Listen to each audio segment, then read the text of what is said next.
Method Rahul sir की पाठशाला में आप लोगों की हार्दिक स्वागत है। मैं अंकित सर आज मैं भारत की नदियों के बारे में बताने की कोशिश कर रहा हूँ। ये एक छोटा सा पार्ट है जिसमें भारत के नदियों के संक्षेप में मैं वर्णन करूँगा। पूरी नदी के एक के बारे में नहीं, बस नदी को दो पार्ट्स में किस प्रकार से डिवाइड हुआ है उसके बारे में मैं व्याख्या करूँगा। तो आते हैं, देखते हैं वीडियो के माध्यम से भारत की नदियाँ। ये जो है आप लोग का बीपीएससी, दरोगा और इससे अपर लेवल तक किसी भी पीएससी तक के लिए आप आसानी से जो है फेस कर सकते हैं इसके माध्यम से, जिसमें यह फर्स्ट पार्ट्स है आपका नदियों के बारे में।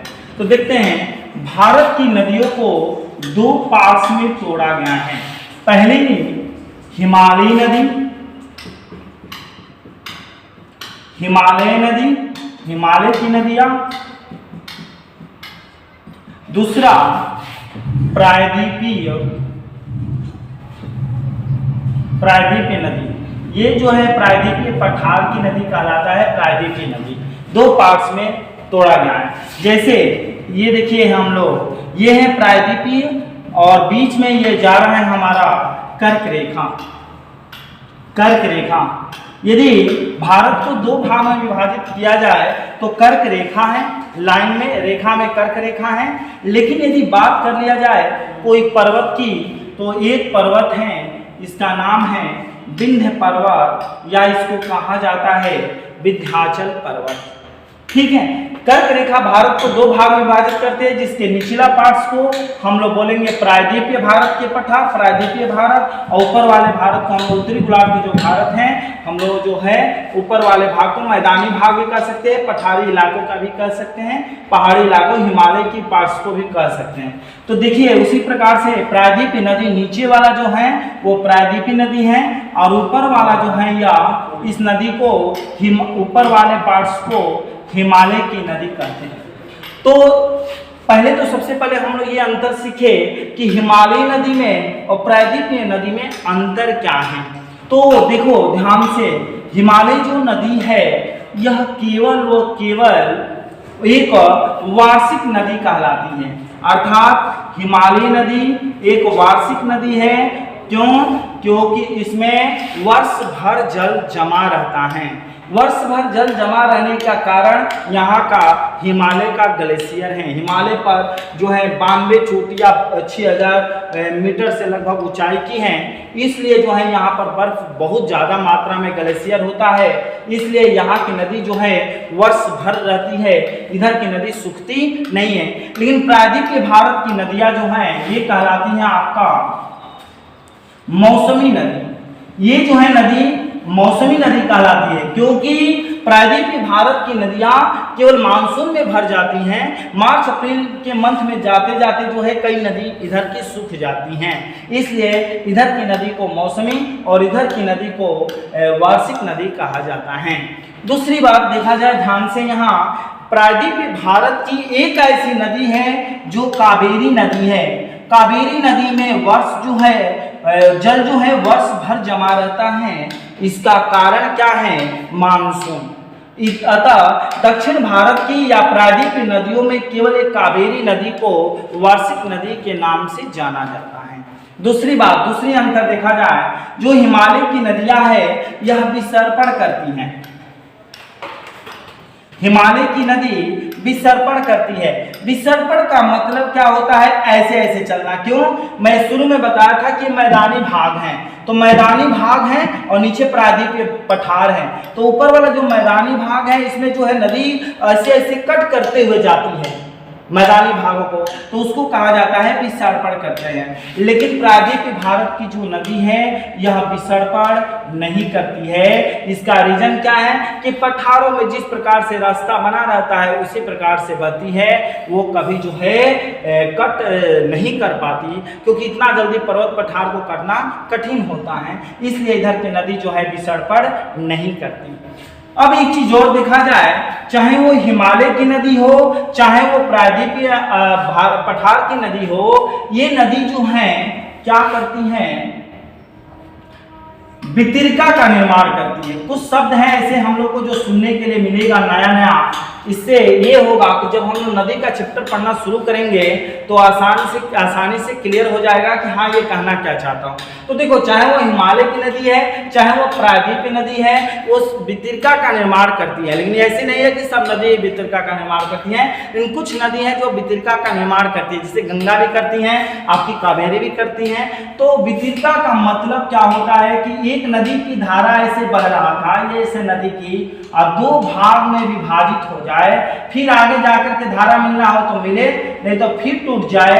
तो इस टूटने को, दो भाग में विभाजित होने को ही वितरिका कहा जाता है। तो जैसे एक नदी की धारा जा रही है और दो भाग में टूट जाती है, उसको क्या कहा जाता है? वितरिका। वितरिका तो हिमालय की नदी है या प्रायद्वीपीय नदियां हैं, जो भी हैं, ये दोनों किसके निर्माण करती हैं? वितरिका का निर्माण करती हैं।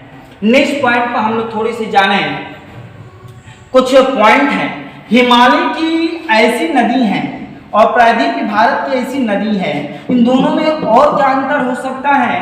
तो हिमालय की नदी जो है नई है, जबकि प्रायद्वीपीय भारत की नदी जो है ये पुरानी नदी है। इसका रीजन क्या है पुरानी नदी का?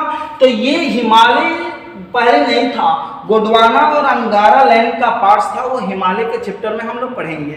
गोंडवाना और अंगारा लैंड और गोंडवाना लैंड, ये रहा गोंडवाना लैंड का पार्ट्स, ऊपर अंगारा लैंड का पार्ट्स था, बीच में एक तेथिस सागर बहा करता था, तेथिस सागर। जिससे क्या हुआ कि तेथिस सागर जब भरा तो हिमालय का उत्पत्ति हुआ। लेकिन क्या हुआ कि यहाँ पर इधर की नदी जो है गोंडवाना लैंड में भारत की जो नदी है वो बहुत प्राचीन समय से बहती थी। ये नदी जब हिमालय बना तब जाके आना शुरू की। तो इधर की नदियों को कहा जाता है नई नदी और इधर की नदी को कहा जाता है पुरानी नदी। नेक्स्ट पॉइंट है कि हिमालय की 3 नदी ऐसी है जिस नदी को कहा जाता है हिमालय पार की नदी। हिमालय का निर्माण नहीं हुआ था, उसके पहले की नदी है। दूसरा हिमालय पार इधर की नदी है, ये हिमालय को कट करते हुए तीनों नदी बही थी। पहला का नाम है, इधर से तिब्बत में निकलती है, यह मानसरोवर झील से, मानसरोवर झील से नदी निकलती है। इसका नाम है सांगपो, जिसको कहा जाता है ब्रह्मपुत्र। ब्रह्मपुत्र कह लो, आपको दिहांग कह लो, या बांग्लादेश में जिसे जमुना कहा जाता है जमुना कह लो। तो ये नदी जो है हिमालय पार की नदी है। इधर से एक सिंधु नदी जाती है, सिंधु का नाम आप लोगों ने सुना होगा अच्छी तरह से, सिंधु नदी का। तो इधर से एक सिंधु नदी निकलती है, एक ग्लेशियर से निकलती है जिसका नाम है चेमाहिंगडोंग नामक ग्लेशियर, यहाँ से निकलती है। और तीसरी जो नदी है एक यहाँ से निकलती है, इसका नाम है सतलज नदी। ये तीनों नदी सांगपो, सिंधु और सतलज को अंतरराष्ट्रीय नदी के नाम से जाना जाता है। ऐसा क्यों? क्योंकि यह नदी 3 देश से होकर जाती है। पहला सांगपो ब्रह्मपुत्रा की बात किया जाए तो तिब्बत अर्थात चीन में जो है, भारत में, और लास्ट जो है आपका बांग्लादेश में आती है। और इधर सिंधु और सतलज की बात कर लिया जाए तो चीन में अर्थात तिब्बत के क्षेत्र में, उसके बाद भारत और पाकिस्तान में, ये भी चीन, भारत और पाकिस्तान में। यह तीनों नदी 3 देश से होकर के गुजरी, इसलिए इन तीनों नदी को ही कहा जाता है अंतरराष्ट्रीय नदी। अब देखा जाए हिमालय जब निर्माण हुआ तो ये तीनों नदी ने अपना रास्ता नहीं बदला। तो ये बताओ, जब रास्ता नहीं बदलेगी तो होगा क्या? तो ये हो सकता है कि हिमालय को कट करते हुए जाएगी, हिमालय को कट करते हुए जाएगी। तो देखा जाए हिमालय को कैसे कट करें और उससे क्या बना, तो दिखा जाए नेक्स्ट पॉइंट में। तो ये सिंधु, सतलज और ब्रह्मपुत्र अर्थात सांगपो नदी जो है हिमालय को कट किया है। जब हिमालय को कट किया है तो एक गार्ज का निर्माण करी है। गार्ज का निर्माण का मतलब समझो आप लोग, यहाँ पर भी एक पॉइंट है बहुत अच्छा, गार्ज। गार्ज को कैनियन भी कहते हैं। कैनियन का तीनों निर्माण करती है। कैसे कैनियन का निर्माण करी? तो आप लोगों ने देखा होगा शेड मीन्स आपका लो टीन का जो छत होता है उससे ऐसे पानी जो गिरता है बरसात का तो नीचे क्या करता है, गड्ढा कर देता है। उसी प्रकार से इस तरह से गड्ढा कर देता है। उसी प्रकार से नदियां जो ऊंचाई से हिमालय को कट कर करते हुए जब प्रवेश करती है, भारत कह लो या पाकिस्तान या कहीं भी ऊंचाई से प्रवेश करती है, जब नीचे की तरफ जब जाती हैं तो इस तरह से कट करते हुए जाती है। जिस प्रकार से शेड से जल गिरता है वर्षा की तो गड्ढा बना देता है, सेम उसी प्रकार से जो है नदियां भी गड्ढा बना देती हैं, बड़ी बड़ी गड्ढा बनाते हैं, जिसको गार्ज या कैनियन के नाम से जाना जाता है। तो इसमें क्या है कि जो हमारा ब्रह्मपुत्र जो नदी थी, ब्रह्मपुत्र नदी के मतलब ब्रह्मपुत्र में सांगपो, जो सांगपो नदी थी वो अरुणाचल प्रदेश में जो है दिहंग गाज का निर्माण करती है। तीनों का नाम अलग अलग है।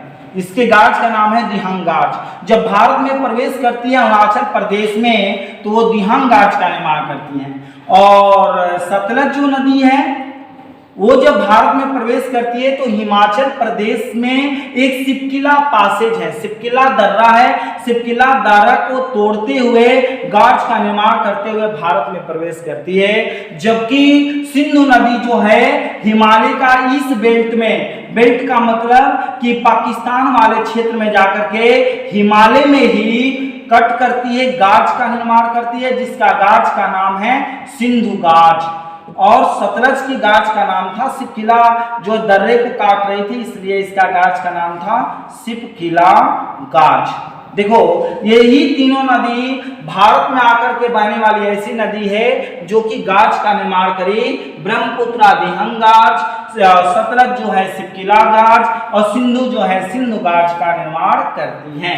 और अभी हम लोग एक एक के बारे में पढ़ेंगे, ब्रह्मपुत्र के बारे में अलग से पढ़ेंगे, सिंधु के बारे में अलग से पढ़ेंगे, लेकिन हम लोग को इतना तो पता हो गया कि अंतर्राष्ट्रीय नदी है, यह 3-3 देश से होकर जाती है, गाज का निर्माण करती हैं और ये हिमालय पार की नदी है। और यह नदी जो है इसकी लंबाई की अगर बात कर लिया जाए तो थोड़ी सी हिंट कर दे रहा हूं, ब्रह्मपुत्र की लंबाई 2900 किलोमीटर है, सतलज की लंबाई लगभग 1500 किलोमीटर है और इसकी 2880 किलोमीटर है। एक प्रश्न आता है यहाँ पर आप लोगों के पास, चाहे वो बीपीएससी हो चाहे यूपीएससी हो और अदर में भी आप लोगों को एक प्रश्न यहाँ पर मिलेगा कि भारत में आकर की बहने वाली नदियों में से कौन कौन सी ऐसी नदी है जिसकी लंबाई बिल्कुल बराबर है। तो ये है ब्रह्मपुत्र और सिंधु, क्योंकि इसकी लंबाई 2900 और इसकी लंबाई 2880 किलोमीटर है। नेक्स्ट पॉइंट हम लोग बात करते हैं, देखो ध्यान से, हिमालय की नदियों में कुछ और भी नदी के बारे में मैं बता रहा हूं, क्योंकि ये शब्द आते हैं जब नदी पढ़ाए जाते हैं, सब छोटा छोटा चीजें सब भूल जाते हैं, छूट जाता है।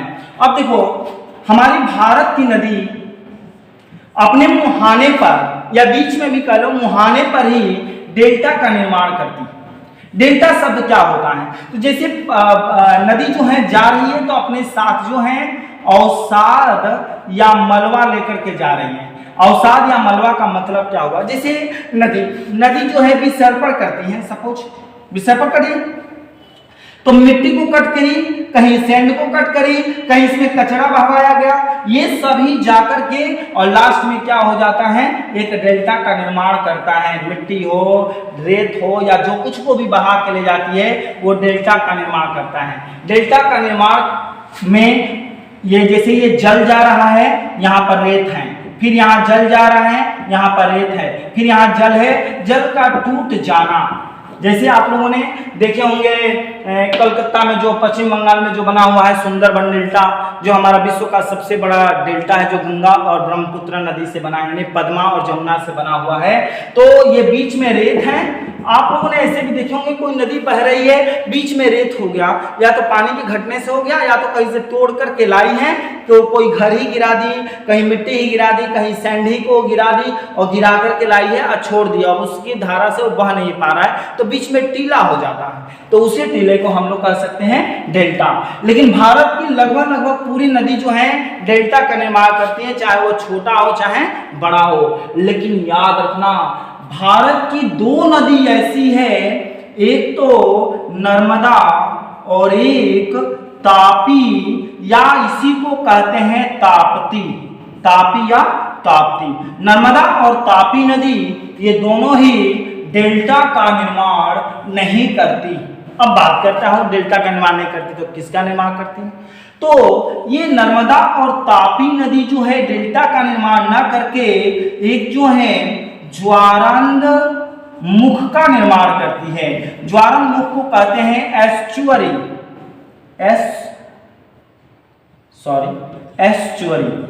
एस्चुअरी का निर्माण करती है। एस्चुअरी क्या होता है?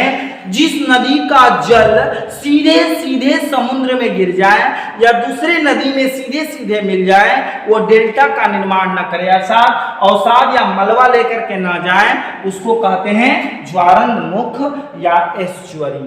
तो नर्मदा और तापी नदी दोनों नदी ही डेल्टा का निर्माण ऐसा क्यों नहीं करती? क्योंकि दोनों नदी ही भ्रंश घाटी में बहती है।